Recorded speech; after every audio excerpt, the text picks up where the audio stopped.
Chapter 1. Praise for Kristin Hannah and the Things We Do for Love. Hannah captures the joy and heartache of family as she draws the reader into the lives of her characters and makes them feel like personal friends, proving once again why she is a star of women's fiction. Hannah writes of love with compassion and conviction. Luann Rice, author of The Secret Hour. This wonderful book is a classic example of the enormously touching and thought-provoking stories that are Hannah's specialty. The warmth and complexities of these characters grab hold of the heartstrings. Romantic times. The streets of West End were crowded on this unexpectedly sunny day. All across town, mothers stood in open doorways, with hands tented across their eyes, watching their children play. Everyone knew that soon, probably tomorrow, a soapy haze would creep across the sky, covering the blue, obliterating the delicate sun, and once more, the rain would fall. It was May after all, in the Pacific Northwest. Rain came to this month as surely as ghosts took to the streets on the 31st of October. And salmon came home from the sea. It sure is hot, Conlon said from the driver's seat of the sleek black BMW convertible. It was the first thing he'd said in almost an hour. He was trying to make conversation. That was all. Angie should return the volley, perhaps mention the beautiful hawthorn trees that were in bloom. But even as she had the thought, she was exhausted by it. In a few short months, those tiny green leaves would curl and blacken. The color would be drawn out of them by cold nights, and they would fall to the ground, unnoticed. When you looked at it that way, what was the point in noticing so fleeting a moment? She stared out the window at her hometown. It was the first time she'd been back in months. Although West End was only 120 miles from Seattle, that distance had seemed to swell lately in her mind. As much as she loved her family, she'd found it difficult to leave her own house. Out in the world, there were babies everywhere. They drove into the old part of town, where Victorian houses had been built one after another on tiny patches of lawn. Huge leafy maple trees shaded the street, cast an intricate lacework pattern of light on the asphalt. In the 70s, this neighborhood had been the town's heart. Kids had been everywhere back then, riding their big wheels and Schwinn bicycles from one house to the next. There had been block parties every Sunday after church, and games of Red Rover played in every backyard. In the years between then and now, this part of the state had changed, and the old neighborhoods had fallen into silence and disrepair. Salmon runs had diminished, and the timber industry had been hit hard. People who had once made their living from the land and the sea had been pushed aside, forgotten. New residents built their houses in clusters, in subdivisions named after the very trees they cut down. But here, on this small patch of Maple Drive, time had stood still.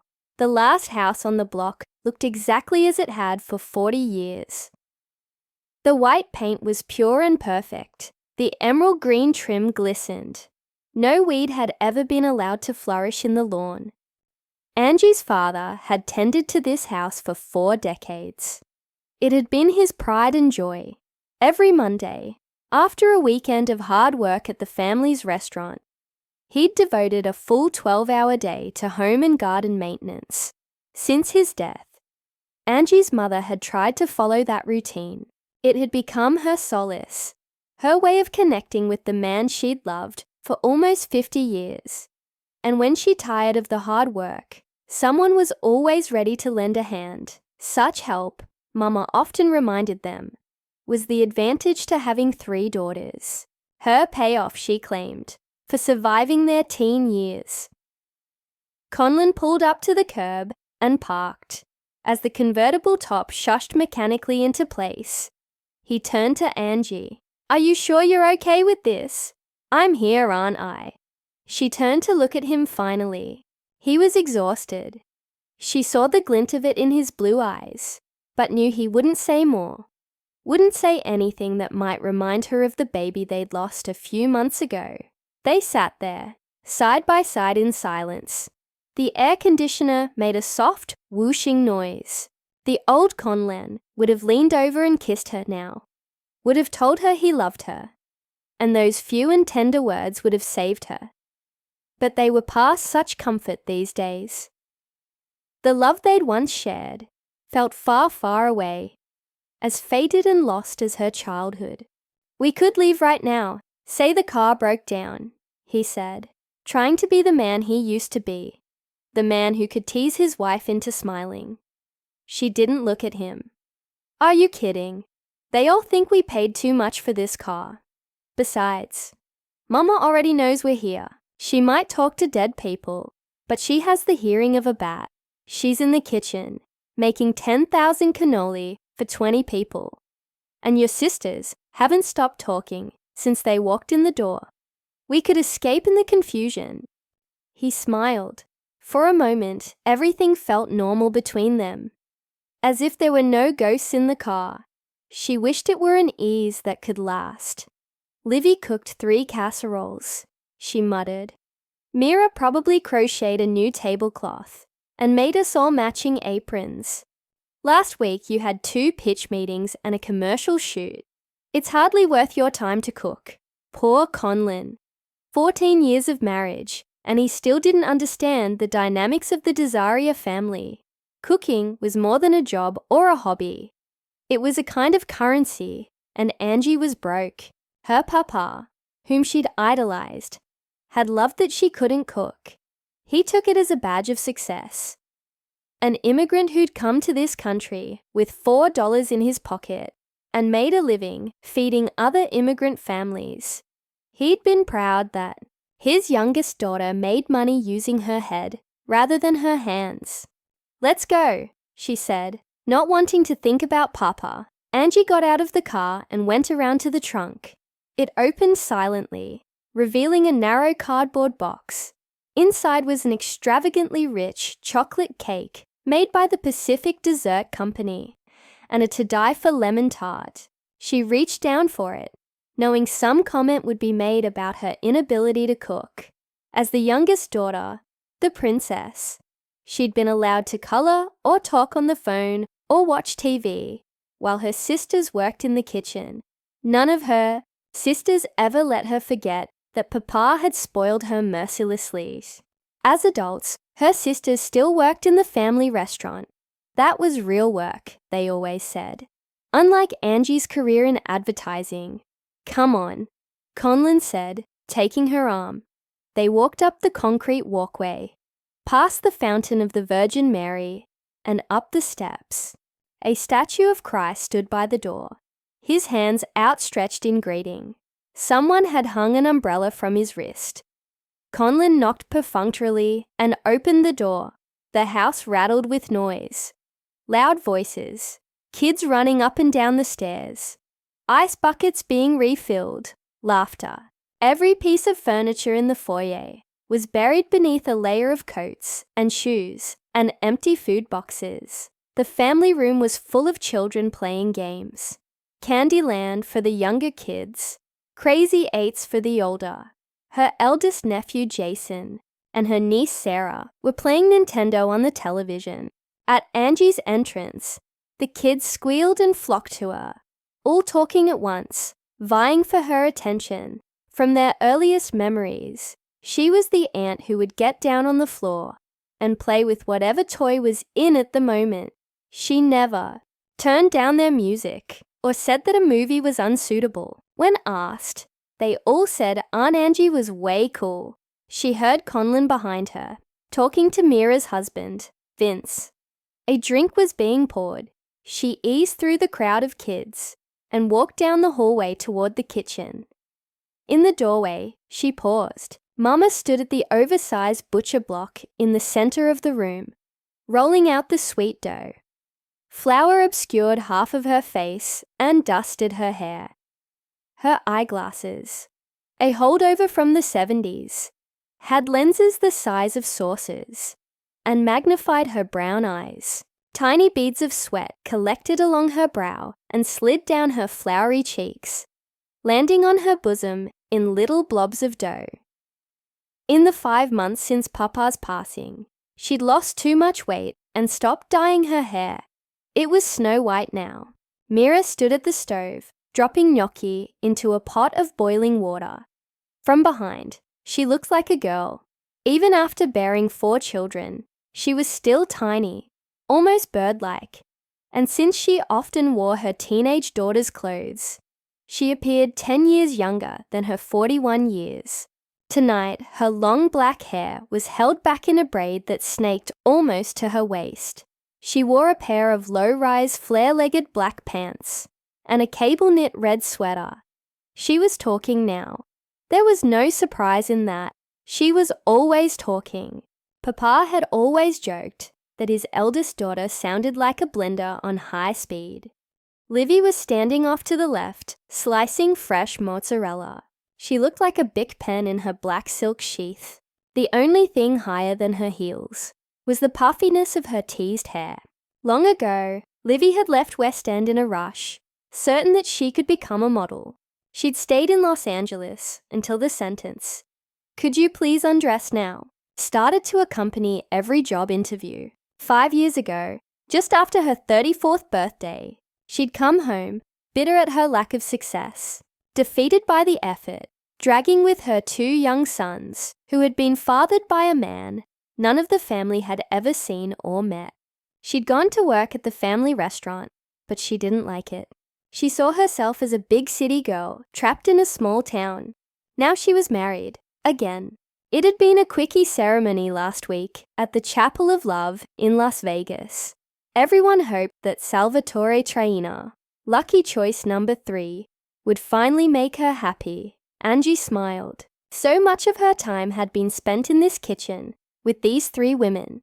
No matter how old she got or what direction her life took, this would always be home. In Mama's kitchen, you were safe and warm and well-loved. Though she and her sisters had chosen different lives and tended to meddle too often in one another's choices, they were like strands of a single rope. When they came together, they were unbreakable. She needed to be a part of that again. She'd been grieving alone for too long. She stepped into the kitchen and put the box down on the table.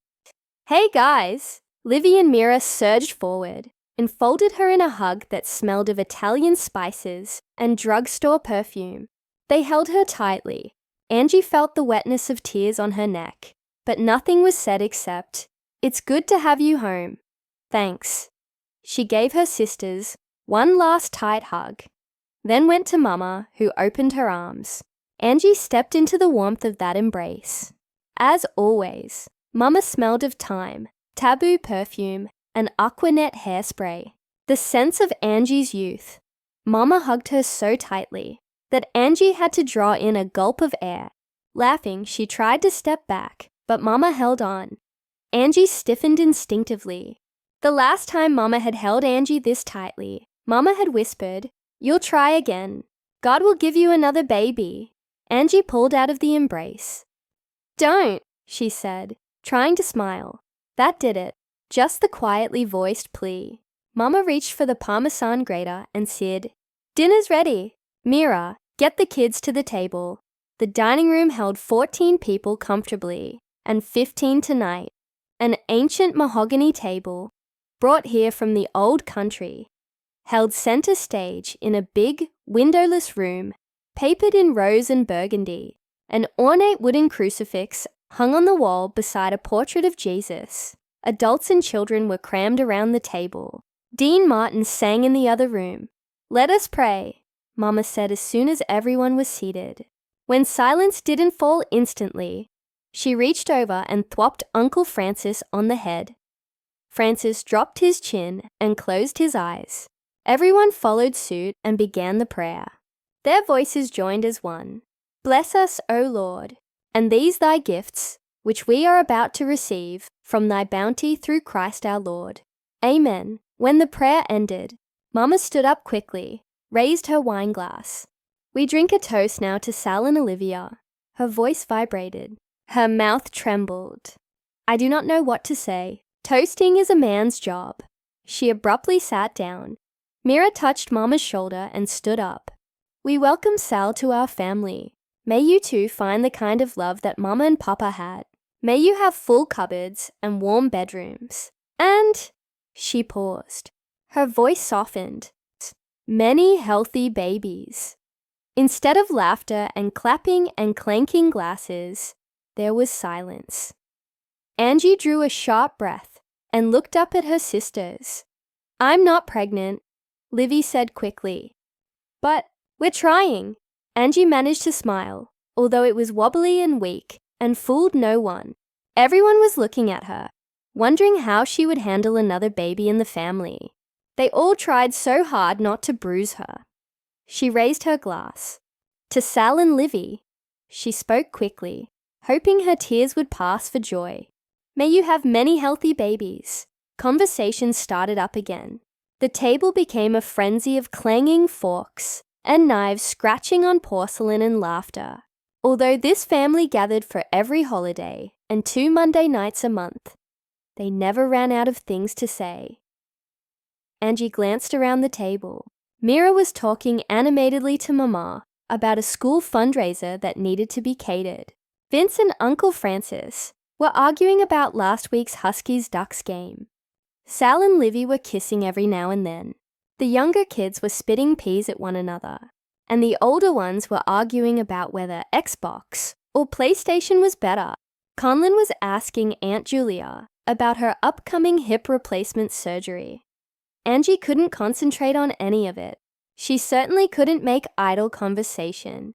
Her sister wanted a baby, and so it would happen. Livy would probably get pregnant between Leno and the news. Oops, I forgot my diaphragm. That was how it happened for her sisters.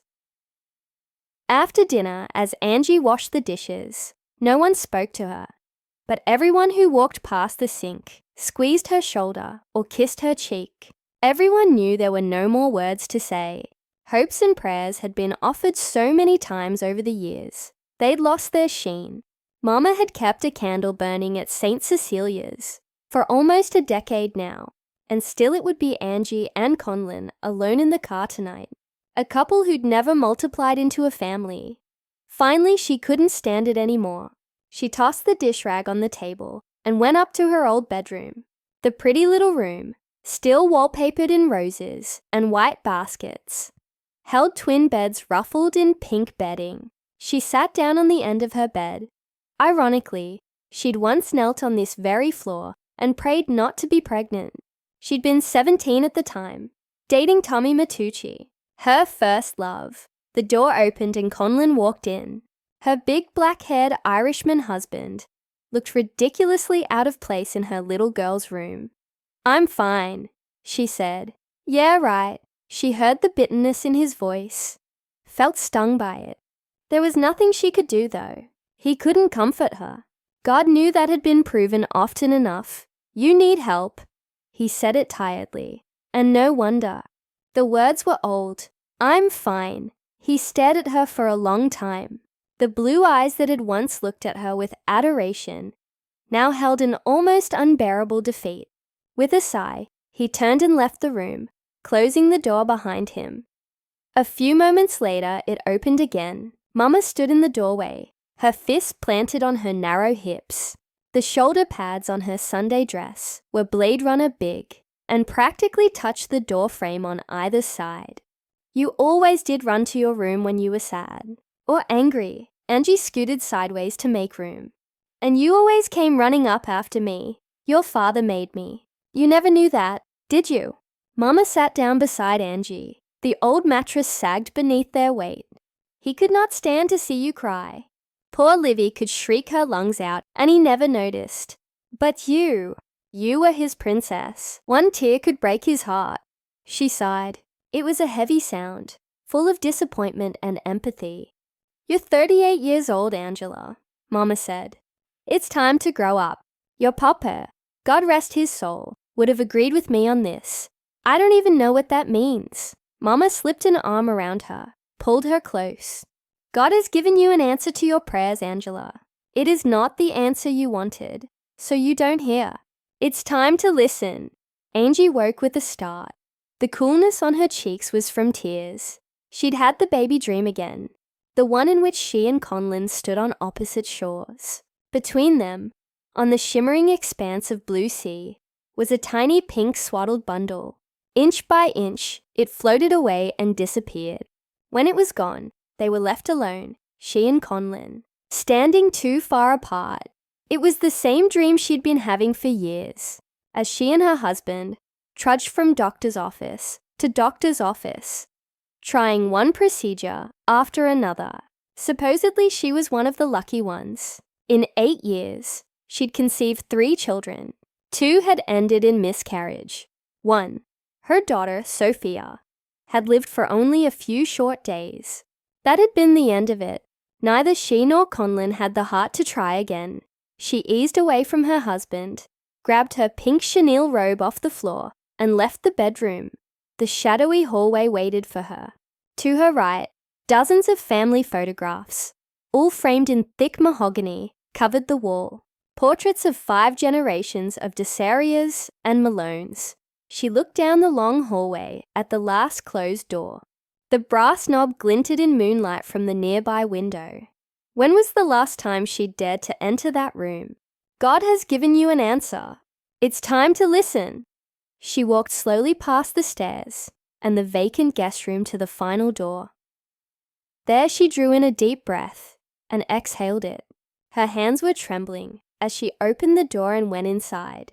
The air felt heavy in here, old and musty. She turned on the light and closed the door behind her. The room was so perfect. She closed her eyes, as if darkness could help. The sweet notes of Beauty and the Beast filled her mind, took her back to the first time she'd closed the door on this room, so many years ago. It was after they'd decided on adoption. We have a baby, Mrs. Malone. The mother, a teenager, chose you and Conlon. Come down to my office and meet her. It had taken Angie the full 4 hours until their appointment to choose the outfit and do her makeup. When she and Conlon finally met Sarah Decker in the lawyer's office, the 3 of them had bonded instantly. We'll love your child, Angie had promised the girl. You can trust us. For 6 wonderful months, Angie and Conlon had given up trying to get pregnant. Sex had become fun again. They'd fallen effortlessly back in love. Life had been good. There had been hope in this house. They'd celebrated with their families. They'd brought Sarah into their home and shared their hearts with her. They'd accompanied her to every OB appointment. 2 weeks before her due date, Sarah had come home with some stencils and paint. She and Angie had decorated this room, a sky blue ceiling and walls, crowded by puffy white clouds, white picket fencing entwined with bright flowers, their colourful faces attended to by bees and butterflies and fairies. The first sign of disaster had come on the day Sarah went into labour.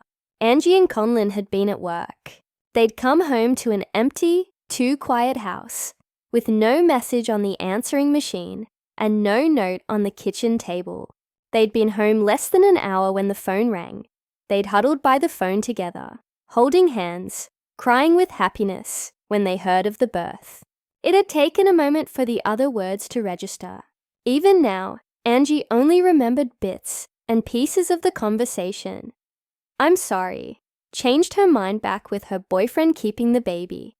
They'd shut the door to this room and kept it closed. Once a week, their cleaning woman ventured inside, but Angie and Conlon never did. For well over a year, this room had stood empty, a shrine to their dream of someday. They'd given up on all of it, the doctors, the treatments, the injections, and the procedures. Then, miraculously, Angie had conceived again. By the time she was 5 months pregnant, they dared once more to enter this room and fill it with their dreams. They should have known better. She went to the closet and pulled out a big cardboard box. One by one, she began to put things into it, trying not to attach memories to every piece she touched. Hey! She hadn't even heard the door open, and yet here he was, in the room with her. She knew how crazy it must seem to him, to find his wife sitting in the middle of the room, with a big cardboard box beside her. Inside it were all of her precious knickknacks: the Winnie the Pooh bedside lamp, the Aladdin picture frame, the crisp new collection of Dr. Seuss books.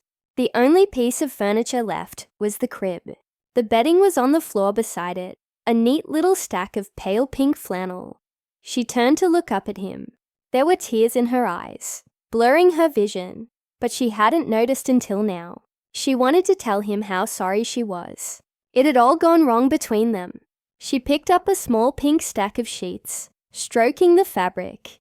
"It made me crazy," was all she could say. He sat down beside her. She waited for him to speak, but he just sat there, watching her. She understood. The past had taught him caution. He was like an animal that had adapted to its dangerous environment by being still and quiet. Between the fertility drugs and the broken dreams, Angie's emotions were unpredictable. "I forgot about us," she said. "There is no us, Angie." The gentle way he said it broke her heart. Finally, one of them had dared to say it. "I know. I wanted a baby too." She swallowed hard, trying to keep her tears under control. She'd forgotten that in the last few years, Conlon had dreamed of fatherhood, just as she wanted motherhood. Somewhere along the way, it had all become about her. She'd focused so much on her own grief that his had become incidental. It was one of those realizations that would haunt her. She knew. She had always been dedicated to success in her life. Her family called her obsessive, and becoming a mother had been one more goal to attain. She should have remembered that it was a team sport. "I'm sorry," she said again. He took her in his arms and kissed her. It was the kind of kiss they hadn't shared in years. They sat that way, entwined, for a long time. She wished his love could have been enough for her. It should have been. But her need for a child had been like a high tide, an overwhelming force that had drowned them. Maybe a year ago she could have kicked to the surface. Not now. "I loved you. I know. We should have been more careful." Later that night, when she was alone in the bed they'd bought together, she tried to remember the hows and whys of it, the things they'd said to each other at the end of their love. But none of it came back to her. All she could really remember was the smell of baby powder and the sound of his voice when he said goodbye. Chapter 2. It was amazing how much time it took to dismantle a life. Once Angie and Conlon had decided to end their marriage, details became what mattered. How to divide everything in half, especially the indivisible things like houses and cars and hearts. They spent months on the details of divorce, and by late September it was done. Her house, no, it was the Pedersons' house now, was empty. Instead of bedrooms and a designer living room and a granite-layered kitchen, she had a sizable amount of money in the bank, a storage facility filled with 50% of their furniture, and a car trunk full of suitcases. Angie sat on the brick hearth, staring out across the gleaming gold of her hardwood floors. There had been blue carpeting in here on the day she and Conlon had moved in. Hardwood, they'd said to each other, smiling at the ease of their agreement and the power of their dream. Kids are so hard on carpet.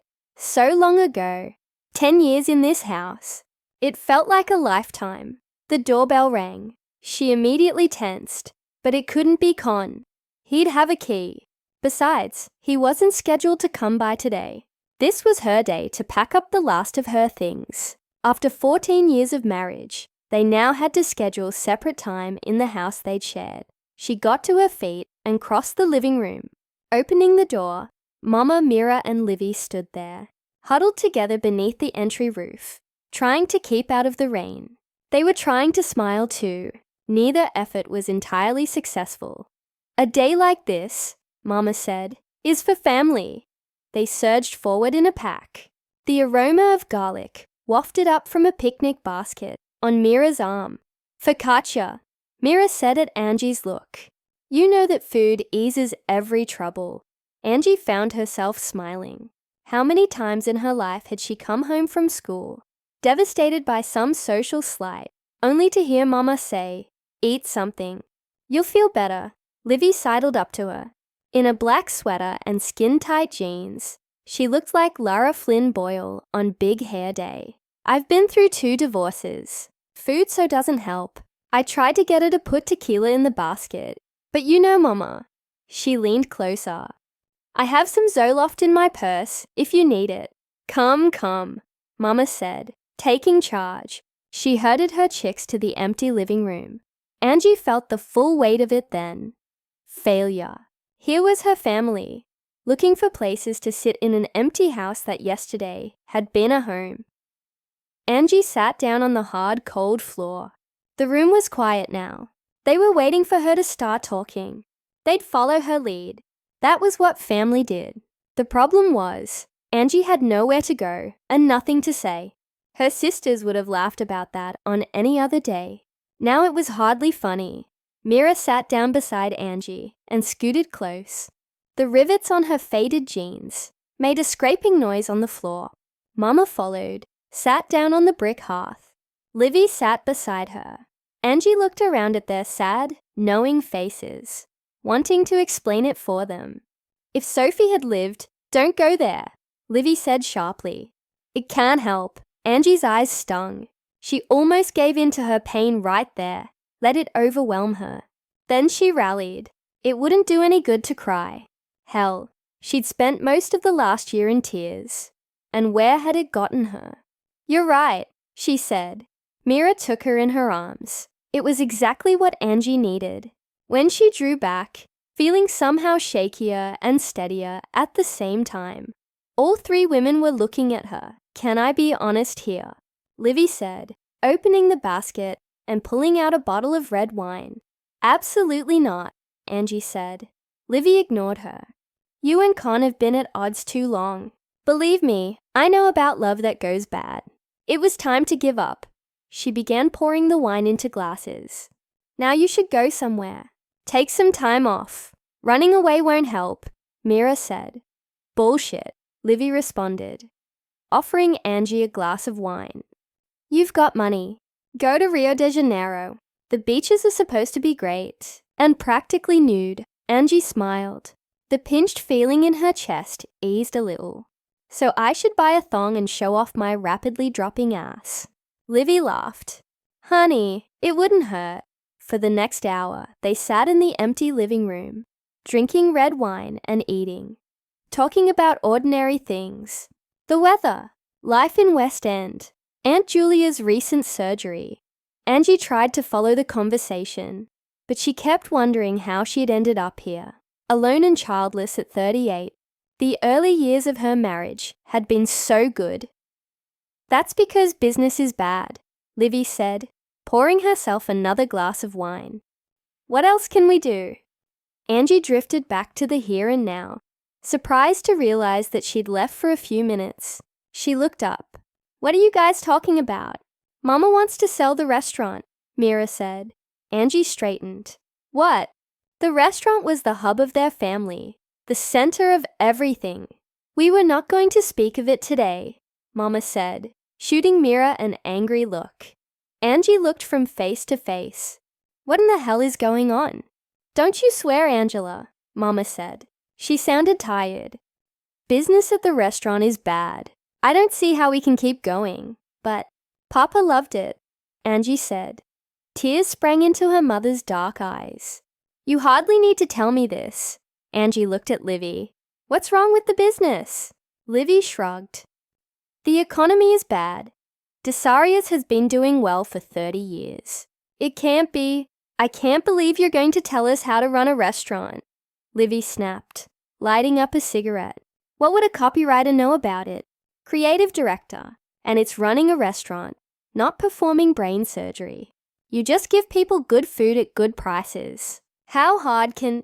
Stop it, you two, Mira said. Mama doesn't need this. Angie looked at her mother, but didn't know what to say. A family that only moments before had been the bedrock of her life felt suddenly cracked. They fell into silence. Angie was thinking about the restaurant, about her papa, who had always been able to make her laugh, even when her heart had felt close to rending. and about the safe world where they'd all grown up together. The restaurant was the anchor of their family.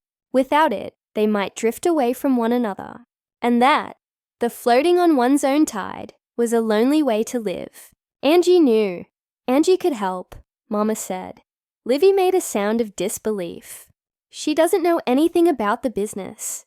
Papa's princess never had. Hush, Livy, Mama said, staring at Angie. Angie understood everything in that one look. Mama was offering her a place to hide out, away from the painful memories in this city. To Mama, coming home was the answer to every question. Livy is right, Angie said slowly. I don't know anything about the business. You helped that restaurant in Olympia. The success of your campaign made the newspapers, Mira said, studying her. Papa made us read all the clippings, which Angie mailed to him, Livy said, exhaling smoke. Angie had helped put that restaurant back on the map, but all it had taken was a good ad campaign and some money for marketing. Maybe you could help us, Mira said at last. I don't know, Angie said. She'd left West End so long ago, certain that the whole world awaited her. How would it feel to be back? You could live in the beach house, Mama said. The beach house. Angie thought about the tiny cottage on the wild, windswept coast, and a dozen treasured memories came to her, one after another. She'd always felt safe and loved there, protected. Maybe she could learn to smile again there, in that place where, as a girl, she'd laughed easily and often. She looked around her, at this too-empty house that was so full of sadness. It sat on a block in a city that held too many bad memories. Maybe going home was the answer, for a while at least, until she figured out where she belonged now. She wouldn't feel alone at the cottage, not like she did in Seattle. Yeah, she said slowly, looking up. I could help out for a little while. She didn't know which emotion was sharper just then, relief or disappointment. All she knew was this: she wouldn't be alone. Mama smiled. Papa told me you would come back to us someday. Livy rolled her eyes. Oh, great. The princess is coming back to help us. Poor country bumpkins run the restaurant. A week later, Angie was on her way. She'd set off for West End in the way she started every project. Full speed ahead. First, she'd called her boss at the advertising agency and asked for a leave of absence. Her boss had stumbled around a bit, sputtering in surprise. There had been no indication at all that she was unhappy. None at all. If it's a promotion you want, she'd laughed at that, explaining simply that she was tired. Tired. She needed time off, and she had no idea how much. By the time the conversation had wound around to its end, she had simply quit. Why not? She needed to find a new life, and she could hardly do that clinging to the hemline of the old one. She had plenty of money in the bank and lots of marketable skills. When she was ready to merge back into the traffic of real life, she could always find another job. She tried not to think about how often Conlin had begged her to do this very thing. It's killing you, he always said. How can we relax if you're always in overdrive? The doctors say. She cranked up the music, something old and sweet, and pressed her foot down on the accelerator. The miles sped past, each one taking her farther from Seattle and closer to the town of her youth. Finally, she turned off the interstate and followed the green Washington Beaches signs to West End. The tiny town welcomed her. Light glinted off streets and leaves that were still wet with rain. The storefronts, long ago painted in bright blues and greens and pale pinks to reflect the Victorian fishing village theme, had, in time, weathered to a silvery softness. As she drove down Front Street, she remembered the 4th of July parades. Every year the family had dressed up and carried a Desaria's restaurant banner. They'd tossed candies to the crowd. Angie had hated every moment, but now it made her smile sadly and remember her father's booming laugh. You are a part of this family, Angela. You march. She rolled down her window and immediately smelled the salty tang of sea air, mixed with pine. Somewhere a bakery had opened its doors. There was the merest hint of cinnamon on the breeze. The street was busy, but not crowded on this late September afternoon. No matter where she looked, people were talking animatedly to one another. She saw Mr. Peterson, the local pharmacist, standing on the street outside his store. He waved at her, and she waved back. She knew that within minutes, he would walk next door to the hardware store and tell Mr. Tannen that Angie Desaria was back. He'd lower his voice when he'd say, "Poor thing. Divorce, you know." She came to a stoplight, one of 4 in town, and slowed. She was about to turn left toward her parents' house, but the ocean sang its siren call, and she found herself answering. Besides, she wasn't ready for the family thing yet. She turned right and followed the long winding road out of town. To her left, the Pacific Ocean was a wind-blown grey sail that stretched to forever. Dunes and seagrass waved and fluttered in the wind. Only a mile or so from town, it became a different world. There were very few houses out here. Every now and then, there were signs for a so-called resort, or a collection of rental cabins perched above the sea. But even then, there was nothing to be seen from the road. This stretch of shoreline, hidden amid the towering trees in an out-of-the-way town between Seattle and Portland, hadn't been discovered yet by the yuppies, and most of the locals couldn't afford beach property. And so, it was wild here, primitive.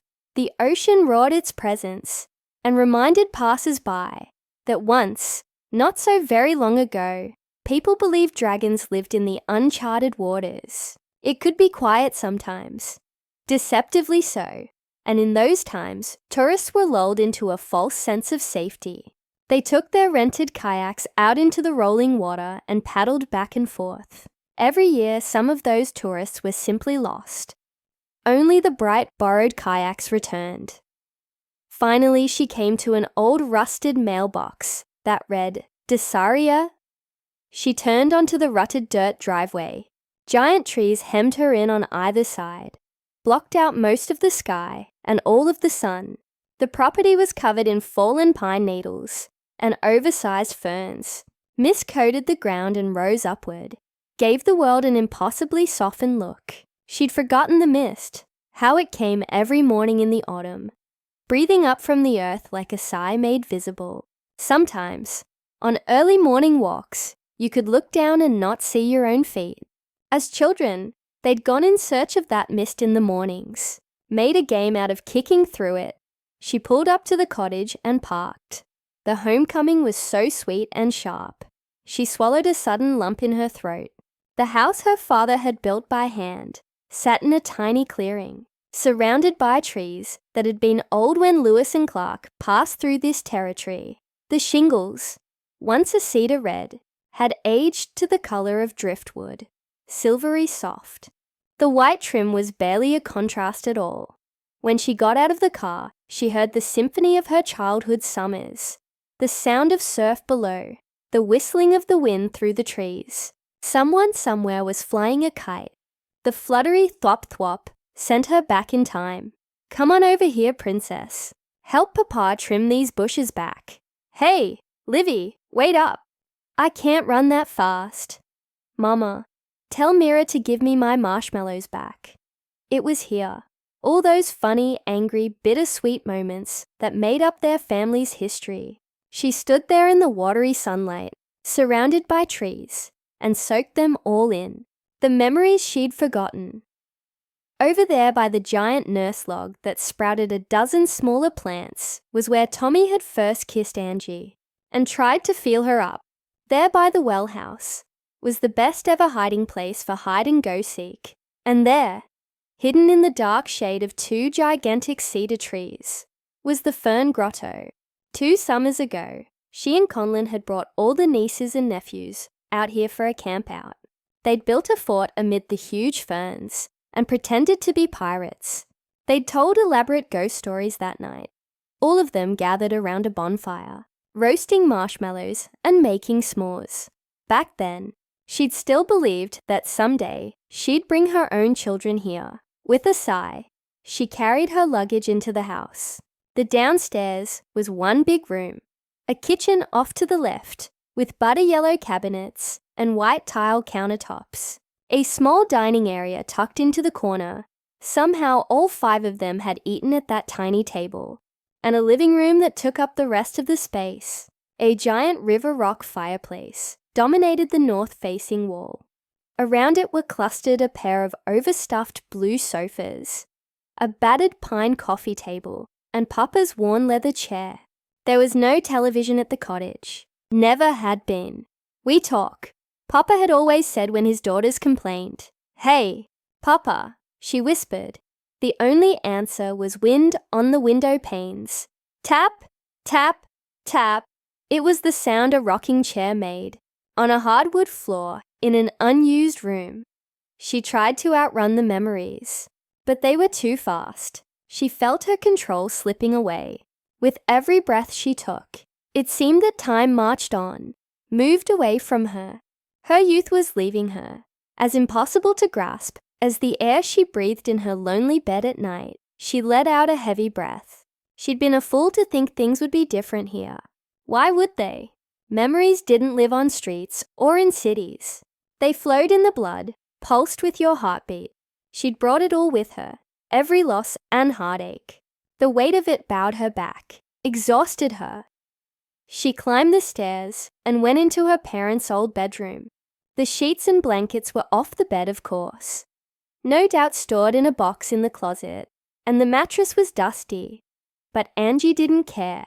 She crawled up onto the bed and curled into a ball. This hadn't been a good idea, after all, coming home.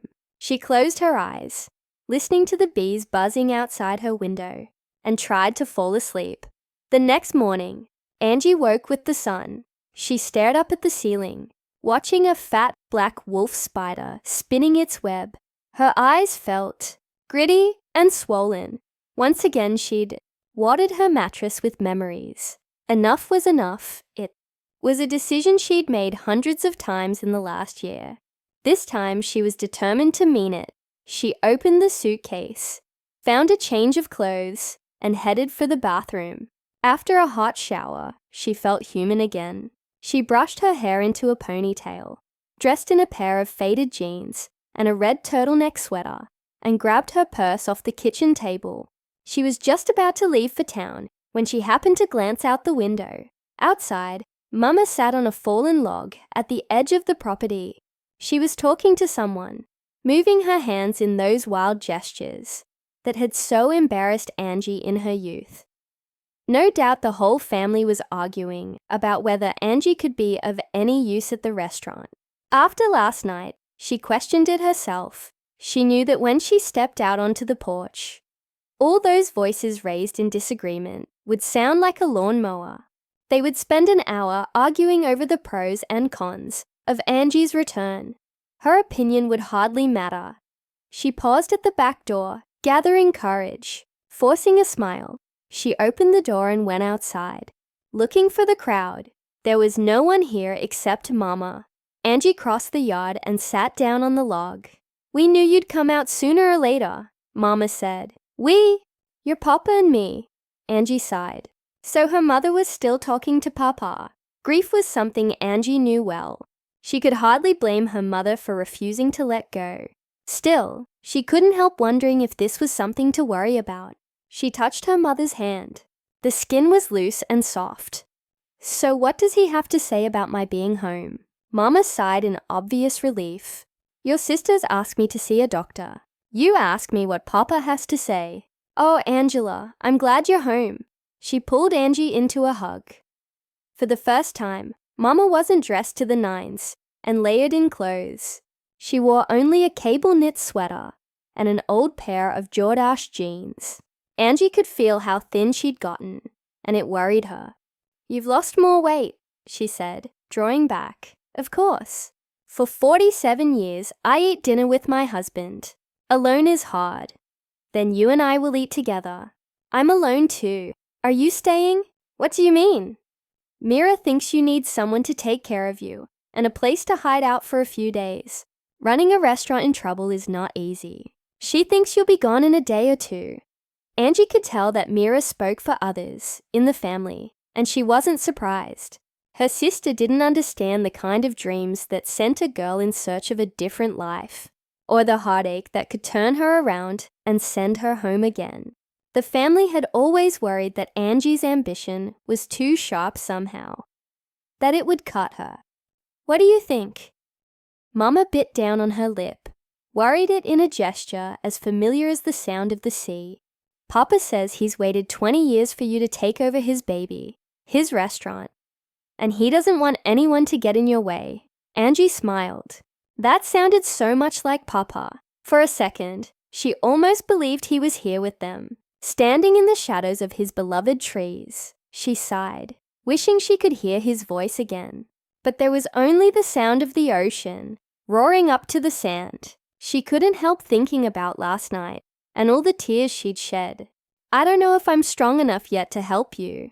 He loved to sit here and watch the ocean, Mama said, leaning against her. We have to fix those stairs, Maria. That's what he said first thing every summer. Did you hear me? Last night was hard. We made a lot of changes every summer.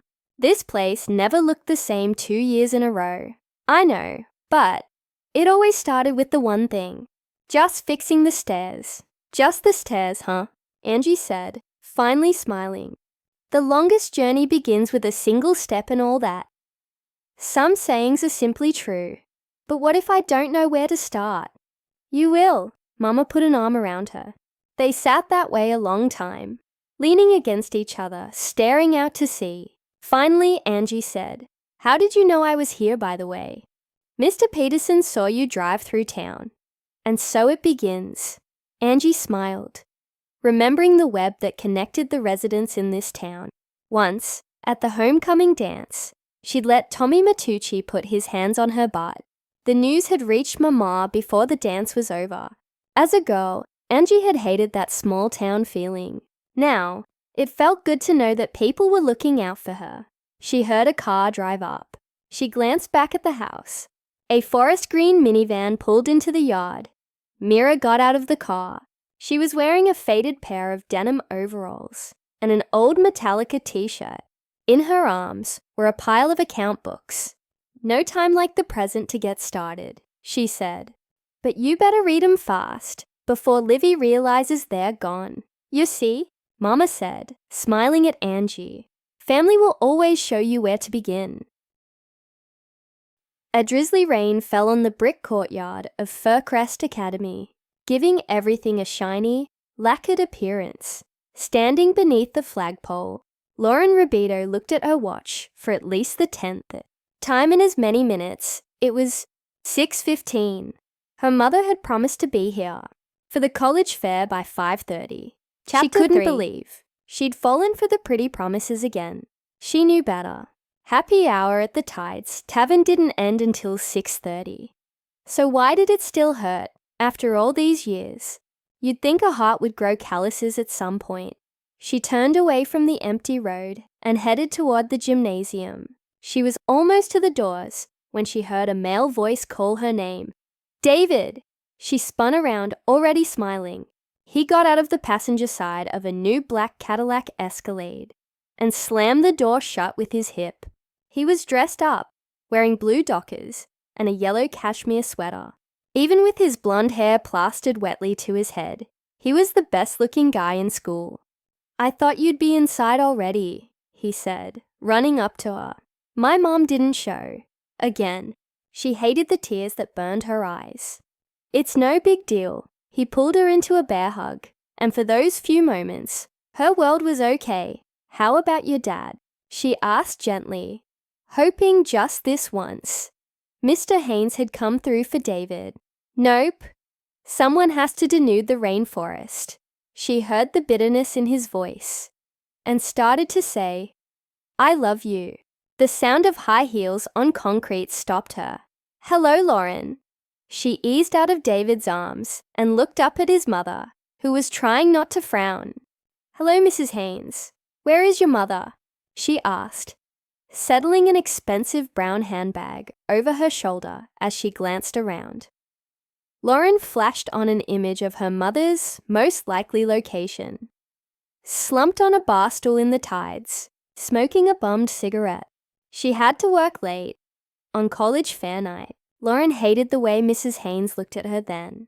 It was the poor Lauren, so pathetic look. She'd seen it her whole life. Adults, especially women, were always wanting to mother her. In the beginning, at least. Sooner or later, they moved on to their own lives, their own families, leaving Lauren somehow more alone than she'd been before. "She can't help it," Lauren said. "That's more than I can say for Dad," David said to his mother. "Now, David," Mrs. Haynes said with a heavy sigh, "you know your father would be here if he could." "Yeah, right." He hooked an arm around Lauren's shoulders and drew her close. She let herself be swept across the wet courtyard and into the gymnasium. Every step of the way she focused on positive thoughts. She refused to let her mother's absence impact her self-confidence. Tonight of all nights, she had to keep her eye on the goalpost, and a college scholarship to the same school David chose was the touchdown. A field goal was a school nearby. She was committed to achieving this goal, and when she was committed, she could move mountains. She was here, wasn't she? A senior at one of the best private schools in Washington State, and on a full scholarship to boot. She'd made her choice in 4th grade when she moved to West End from Los Angeles. Back then, she'd been a shy girl, too embarrassed by her horn-rimmed charity eyeglasses and second-hand clothes to say much. Once, long ago, she'd made the mistake of asking her mother for help. "I can't wear these shoes anymore, Mommy. Rain is getting in the holes. If you're like me, you'll get used to it," had been Mom's response. Those 4 words, "if you're like me," had been enough to change the course of Lauren's life.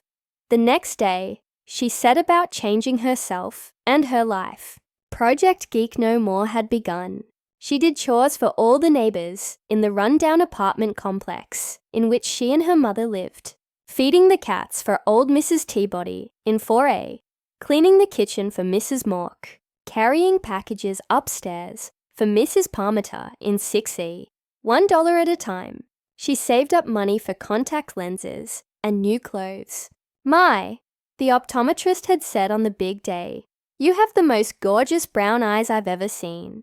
Once she looked like everyone else, Lauren set about acting correctly. She started with smiles, and then graduated to waves, and finally hellos. She volunteered for everything, as long as apparent contact wasn't required.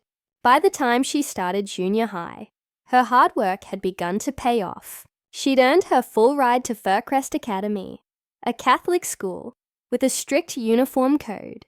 There, she worked even harder. She was voted class secretary in 9th grade and had retained an office every year since. In high school, she organized every school dance, took photos for the annual, ran the student body as senior class president, and led it in both gymnastics and volleyball. She'd fallen in love with David on their first date, almost 4 years ago now. They'd been inseparable ever since. She stared into the gym, which was packed with people. To Lauren, it looked as if she were the only student here without a parent. It was a feeling she was used to. Nonetheless, it made her smile falter. She couldn't help looking back at the flagpole. Her mother still wasn't there. David squeezed her hand. "Well, Trixie, are we ready?" It made her smile, that little nickname. He knew how nervous she was right now. She leaned into him. "Let's go, Speed Racer." Mrs. Haynes came up beside them. "Do you have a pen, Lauren, and some paper?"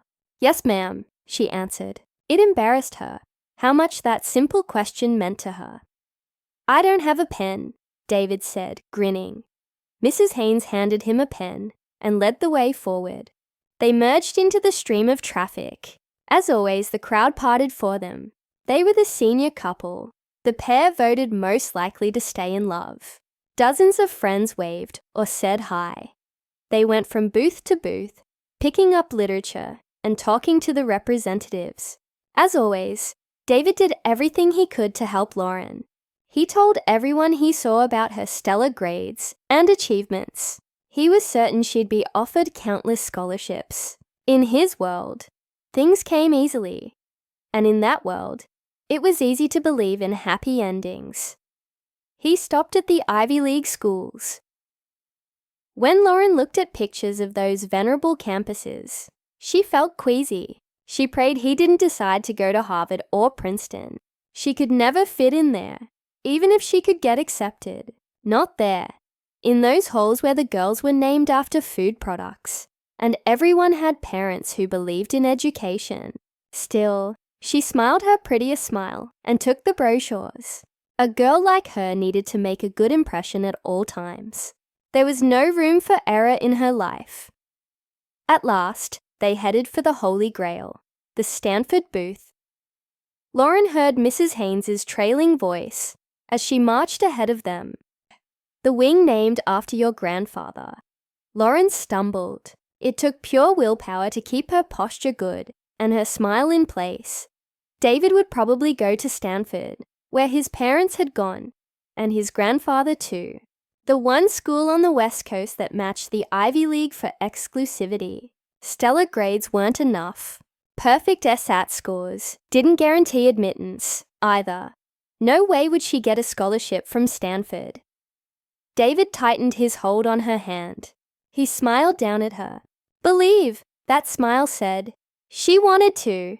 This is my son, David Ryerson Haynes. Mrs. Haynes was saying now. Of the Ryerson Haynes Paper Company.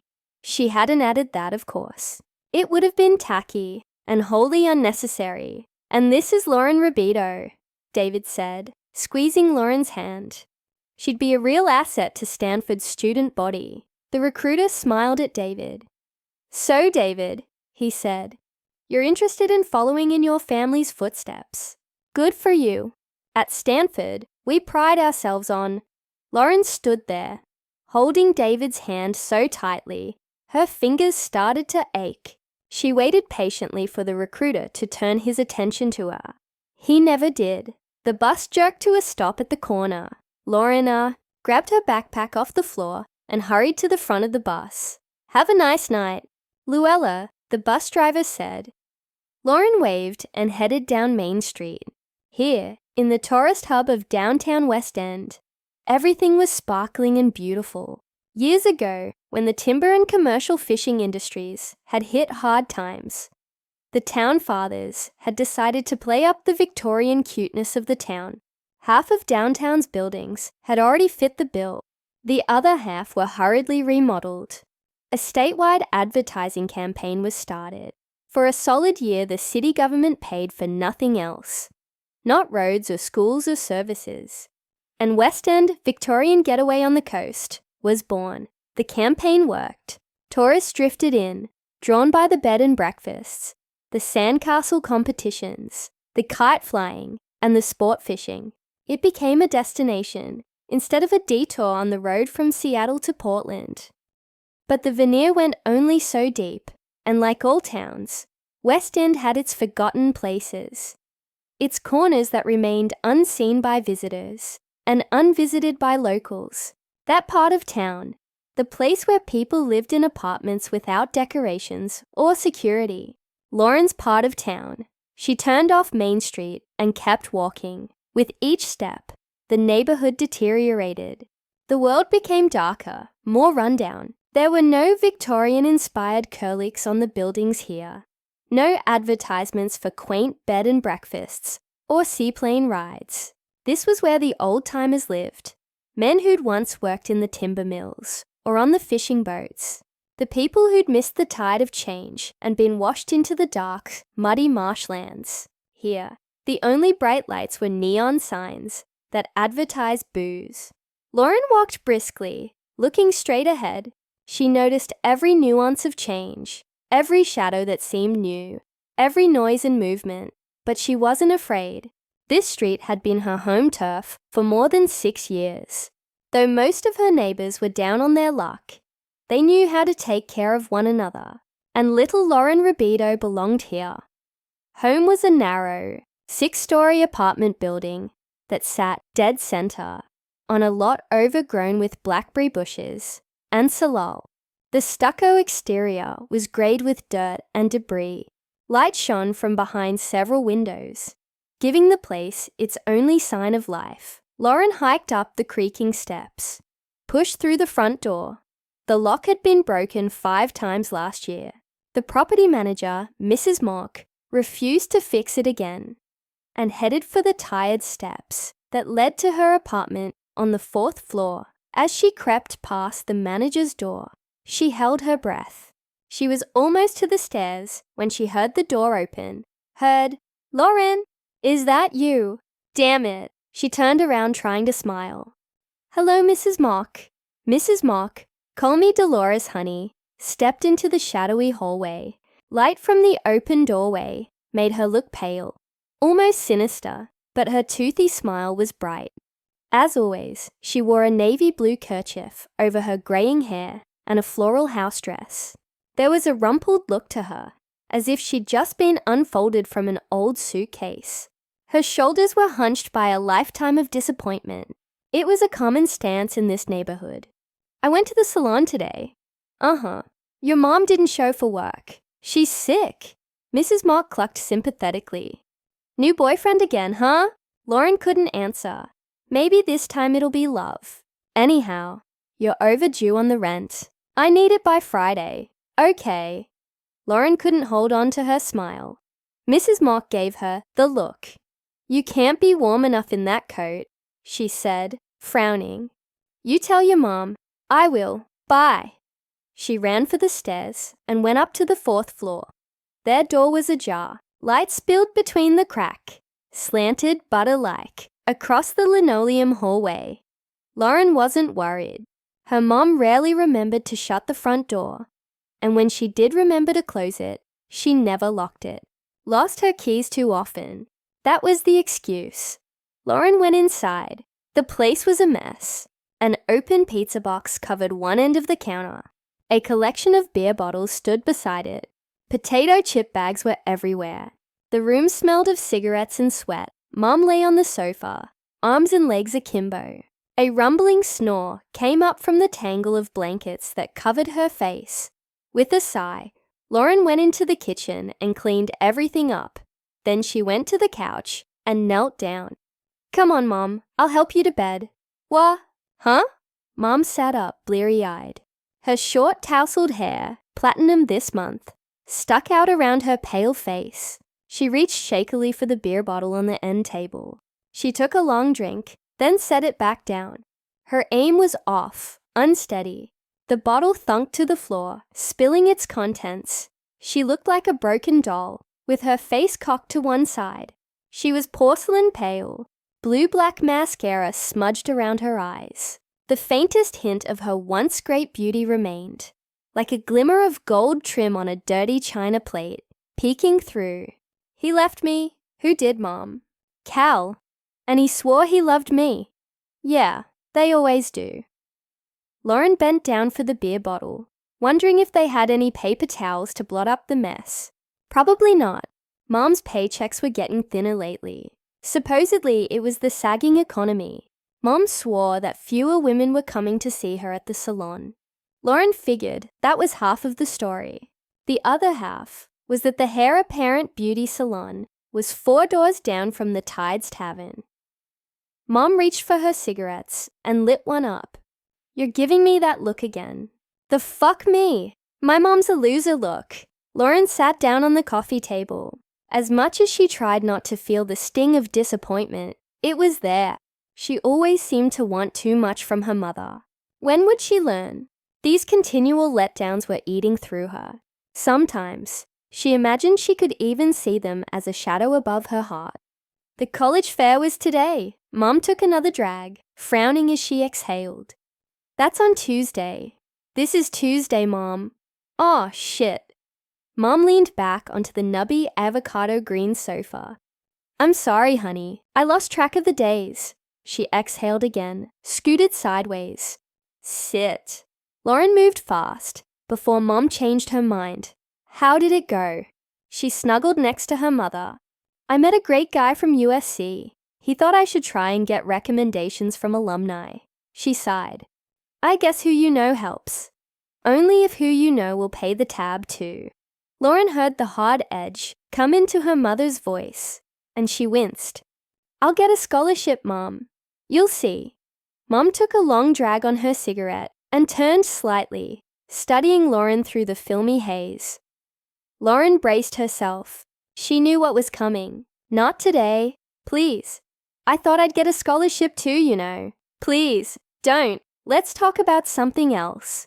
I got an A+ on my honors history paper. Lauren tried to get up.